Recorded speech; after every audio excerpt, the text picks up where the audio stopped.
Peace, Taurus rising. Let's see what you need to keep most in mind and heart this week to help everything rise into place. As always, we're going to start off with an oracle deck pull, and that is for our foundation frequency, and then go into some tarot to clarify for fundamental framework. So let's tap right in for the Taurus rising collective. Give thanks, Spirit. Tap into the energies of a Taurus rising. What would you have them most know for this week? We've got secret temptation, being led astray. Please be extra mindful this week, Taurus rising, particularly in regards to sensations, when it comes to temptations, when it comes to sensuality, when it comes to lust. This is the energy that is coming through right now. The energy here of the pouring over, the dripping. I'm going to try not to get too graphic, but if there is something that you or someone that you are being triggered by, tempted by a certain situation, entanglements and such, as the kids be saying these days, be mindful, be soulful, just be discerning. Be very, very discerning. It's an energy of absolute discernment and making sure that you are not being led astray, that you're not being taken out of your integrity, that you're not doing something or being inspired, especially in the heat of a moment, to do something that you will not be able to claim or not want to claim. You don't want, and I try to think about this, there's good and there's bad and there's ugly, there's shadow and there's shine. At the end of the day, we have to try not to judge ourselves for any choices that we make, because we don't always know how we're going to process and go through a specific situation, especially if we've never been in this situation before, if it's unprecedented. It is what it is. But what I try to do for myself is, when I think about legacy and I think about the truth of things, and when I think about my story, what do I not want to be a part of my story? What do I want to try my best to, if I have to write down that memoirs and have to be honest with myself and not keep anything out, what do I not want to have in those pages? And if there's already been a choice, again, don't judge yourself, but what do you want the next page to look like? What do you want that new narrative to be? So that you can say that you've learned from the particular situation, and that even if you were led astray, for example, that you have found your way back in alignment with who you are and being true to who you are, versus kind of being, again, led and directed, pursued or persuaded by someone else or something else, or a particular experience. It doesn't have to be a specific person, right? It could just be an environment or an experience or even an emotion. So be mindful of that. And we are now getting clarification with our fundamental framework. And we've got the 10 of Swords in the upright position, and we have the Knight of Pentacles. So right here, 2 cards, full story to tap into this not being led astray and to be mindful of the secret temptation. Again, the reason that I'm very much feeling the energy of, salacious and scandal and that kind of thing is the secret aspect of things.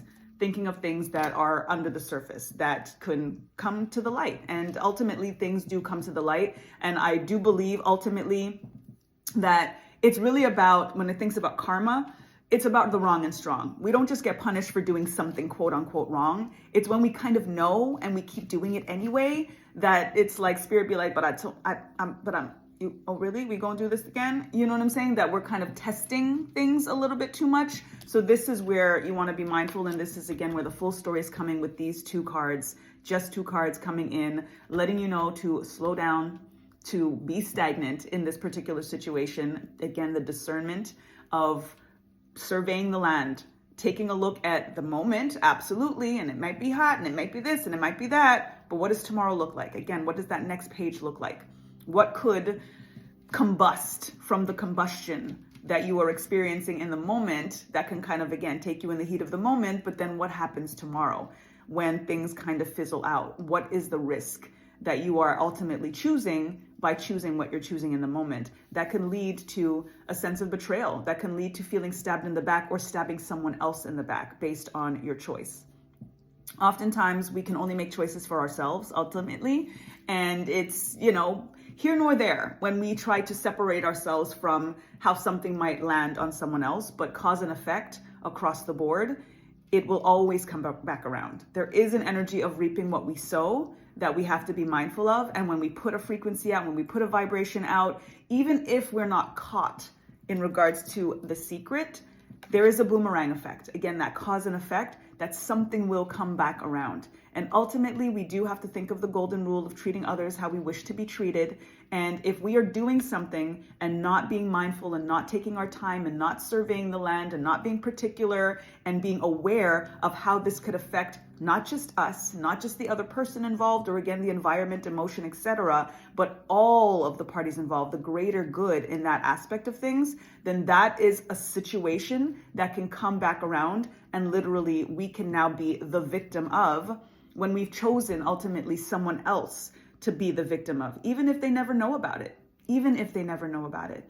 We have to be very, very particular of what energy we're putting out, because it absolutely will come back to us. And this is where we think about, even with the 10 of Swords coming in with an energy of feeling stabbed in the back, it is about the dawn of the new day. And this is why, going back to this energy of whatever it is that is chosen now, you can always make a decision for the new cycle, for a new beginning, for the number 10 energy of doing something different, of bringing in the dawn after the dark, right? Dark is before the dawn. So even if you feel this sense of, I already did, I thought about, I might anyway, think about tomorrow. Think about the dawn. Think about what you should have been thinking about yesterday before the choice was made today, because the future is now, and you can always change your mind and make a different, better decision. So I hope that resonates with you. I hope that it helps everything rise into place. Nothing is falling. It is only up from here. It's very warning energy. You know, just did Aries rising, and it was a similar kind of energy of like, ooh, careful. So it might just be that energy, especially with our, new moon energy coming in for Aquarius, and just making sure that you're being, again, as mindful and soulful as possible through this week and in general. So Taurus rising, if you do claim this reading and want to, keep these things in mind and heart as you process the energy, I want you to put the number 10 emoji in the comments below.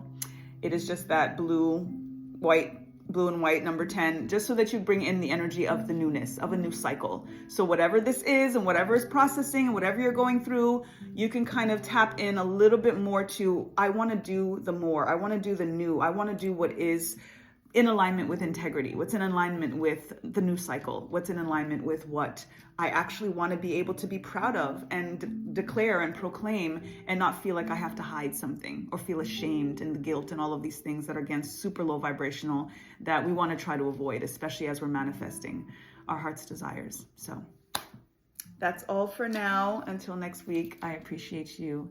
Peace, Taurus rising.